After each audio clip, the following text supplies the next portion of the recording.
नमस्कार दोस्तों, my digital पाठशाला में आपका स्वागत है। आज के इस वीडियो में हम बीजीय व्यंजक एवं सर्व समीकरणों के सवालों को हल करेंगे। यह प्रश्न हमने कक्षा 8वीं की प्रश्नावली 9.5 से लिए हुए हैं। प्रश्न क्रमांक 1 लिखा हुआ था, निम्नलिखित गुणनफलों में से प्रत्येक को प्राप्त करने के लिए उचित सर्व समीकरण का उपयोग कीजिए।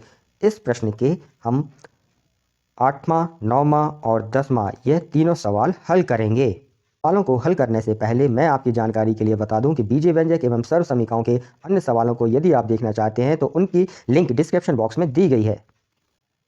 8वां सवाल लिखा हुआ था, कोष्टक ऋण a प्लस सी कोष्टक बंद, अगले कोष्टक में माइनस a प्लस सी कोष्टक बंद। जब हम इस सवाल को हल करेंगे तब हम इन दोनों ब्रैकेट में से किसी एक ब्रैकेट का वर्ग लिख सकते हैं, क्योंकि दोनों ब्रैकेटों में समान संख्याएं लिखी हुई हैं और उन दोनों ब्रैकेट के बीच में गुणा है। इसलिए तब हम लिख सकते हैं bracket minus a plus c bracket बंद उसका वर्ग। इस सवाल को हम इस फार्मूले के अनुसार हल करेंगे। फार्मूला था ब्रैकेट a प्लस बी का होल स्क्वायर बराबर a square plus 2ab plus b square. अब हम इस फार्मूले के लेफ्ट हैंड साइड तरफ जो ब्रैकेट दिया है इसकी तुलना हम सवाल से करेंगे। जब हम देखें तो इस ब्रैकेट में a लिखा हुआ है, उसी स्थान पर सवाल में ऋण a लिखा है, तब इस a का मान ऋण a हुआ। इसी प्रकार यदि हम ऋण a होगा, इसी प्रकार जब हम b का मान निकालें तो b के जहां फार्मूले में b लिखा है उसी स्थान पर सवाल में c लिखा है, तब b का मान c हुआ। अब हम बराबर के राइट हैंड साइड तरफ जो फार्मूला लिखा है इस फार्मूले में a और b के मान रखेंगे।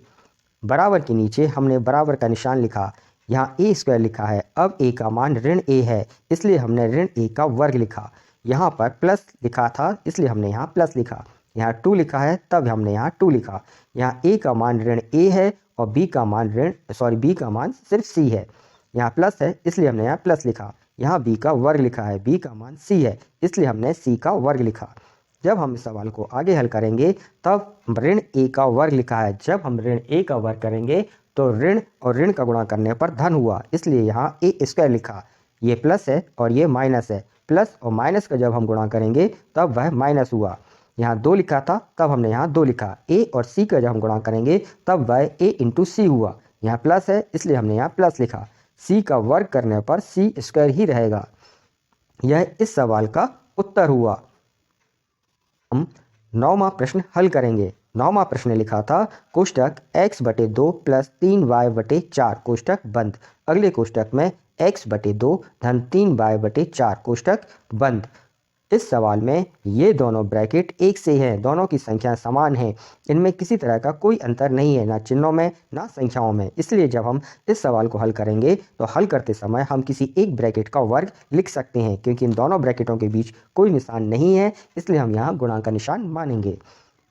अब हम इस सवाल को इस फार्मूले की सहायता से हल करेंगे। फार्मूला लिखा था a प्लस बी का होल स्क्वायर बराबर a square plus 2ab plus b square. हम इस फार्मूले में बराबर के लेफ्ट हैंड साइड तरफ जो ब्रैकेट है इस ब्रैकेट की तुलना हम अपने सवाल से करेंगे। इस तरह से करने से हमें a और b का मान ज्ञात हो जाएगा। जब आप यहाँ देखें तो फार्मूले में यहाँ a लिखा है, उसी जगह सवाल में x/2 लिखा हुआ है, ये x/2 लिखा है। इसी तरह जहाँ फार्मूले में b लिखा है, सवाल में वहाँ 3y/4 लिखा है, तब a का मान x/2 हुआ और b का मान 3y/4 हुआ। बराबर के नीचे हमने बराबर लिखा। फार्मूले के राइट हैंड साइड तरफ हम a और b का मान रखेंगे। a का मान x/2 हुआ इसलिए हमने यहाँ x/2 का वर्ग लिखा, यहाँ पे ये वर्ग है। इसी प्रकार यहाँ प्लस लिखा था फार्मूले में, तब हमने यहाँ प्लस लिखा। यहाँ 2 लिखा है इसलिए यहाँ 2 लिखा। a का मान x/2 था और b का मान 3y/4 था। यहाँ प्लस है तो हमने यहाँ प्लस लिखा। b का वर्ग, b का मान 3y/4 है और उसका वर्ग। हम जब इस सवाल को आगे हल करेंगे तो x बटे 2 का वर्ग ज्ञात करने के लिए x बटे 2 गुणित x बटे 2 लिखना पड़ेगा। x into x x square हुआ और 2 का गुणा जब हम 2 में करेंगे तो 2 दूनी 4 हुए, ये प्लस है इसलिए यहाँ प्लस लिखा। यहाँ पर यदि आप देखें तो यह 2 लिखा है और यहाँ गुणित x बटे 2 लिखा है। इस 2 के नीचे हम 1 मान सकते हैं, तब ये 2 और ये 2 आपस में कैंसिल हो जाएंगे, इसलिए हमने इनको कैंसिल कर दिया। ये 2 और ये 2 आपस में कैंसिल हुए, तब हमारे पास x गुणित 3y बटे 4 बचा। x का गुणा जब हम 3y में करेंगे तब वह हुआ 3xy बटे 4। यहाँ प्लस था इसलिए यहाँ प्लस लिखा। 3y बटे 4 का वर्ग करने का अर्थ हुआ 3y बटे 4 को 2y लिख के गुणा करना। जब हम 3 का गुणा 3 में करेंगे तो 3 तिरका 9 हुए और y का गुणा y में करने पर y स्क्वायर आया। बटे में 4 का वर्ग जब हम करेंगे तो वह 4 चौको 16 हुआ। इस प्रकार यह इस सवाल का उत्तर हुआ। x स्क्वायर बटे 4 धन 3xy बटे 4 धन 9y स्क्वायर बटे 16। यह सवाल आपको अब समझ में आ गया होगा। हम इसका 10वां सवाल हल करेंगे। 10वां सवाल लिखा हुआ था कोष्टक 7a ऋण 9b कोष्टक बंद, अगले कोष्टक में 7a ऋण 9b कोष्टक बंद। ये सवाल में दोनों ब्रैकेट एक से हैं और उनके बीच में गुणा है, इसलिए हम किसी एक ब्रैकेट का वर्ग लिख सकते हैं।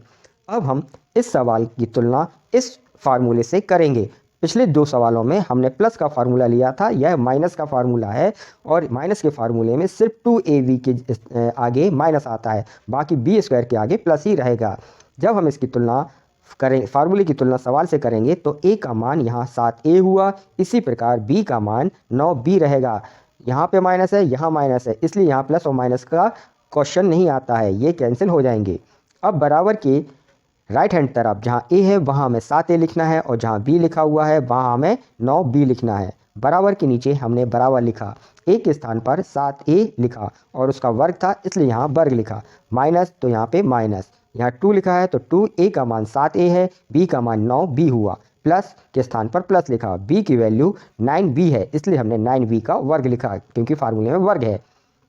बराबर के नीचे बराबर 7a का वर्ग, इसका अर्थ हुआ 7a गुणित 7a, 7 का 7 में गुणा करेंगे तो 7 7 49 हुए और a गुणित a का गुणा करेंगे तो a का वर्ग हुआ। यहाँ माइनस है इसलिए यहाँ माइनस लिखा। 2 गुणित 7 गुणित 9 जब आप हल करोगे तो यह 126 हुआ। a और b का गुणा आप करोगे तो a b रहा। यहाँ प्लस है इसलिए यहाँ पे प्लस लिखा। 9b का वर्ग करने का अर्थ हुआ 9b इंटू 9b, 9 और 9 का गुणा किया तो 9 नाम 81, b गुणित b रहा तो b स्क्वायर आया। यह इस सवाल का उत्तर हुआ। आशा करता हूँ आपको ये तीनों सवाल इस वीडियो के माध्यम से समझ में आ गए होंगे। हमने इन सवालों को हल करते समय जिन फार्मूलों का उपयोग किया है वह फार्मूले क्रमशः ये रहे। इन फार्मूलों को आप याद कर लें। जब आपको ये फार्मूले याद होंगे तब आप इस तरह के सवालों को हल कर सकते हैं। इनका यूज़ इन सवालों के अतिरिक्त भी कई स्थानों पर किया जाता है। हम सवालों को हल करने के लिए चिन्हों का भी गुणा करना होता है। कुछ चिन्हों के गुणनफल इस प्रकार रहे। ऋण और ऋण का गुणा जब हम करते हैं तब वह धन आया, जब हम धन और धन का गुणा करेंगे तो वह धन आया।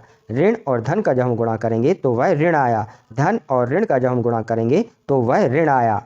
ऊपर के क्रमशः पहले और दूसरे चरण को यदि आप गौर से देखें तो दोनों चिन्ह आपस में समान थे, इसलिए उनका गुणनफल धनात्मक हुआ। और तीसरे और चौथे चरण में यदि आप देखें तो दोनों के चिन्ह असमान थे, तब उनका गुणनफल ऋणात्मक हुआ। आधार पर हम कह सकते हैं कि समान चिन्हों का गुणनफल सदैव धनात्मक होता है और असमान चिन्हों का गुणनफल सदैव ऋणात्मक होता है। इस वीडियो में बस इतना ही। मिलते हैं फिर अगले किसी वीडियो में।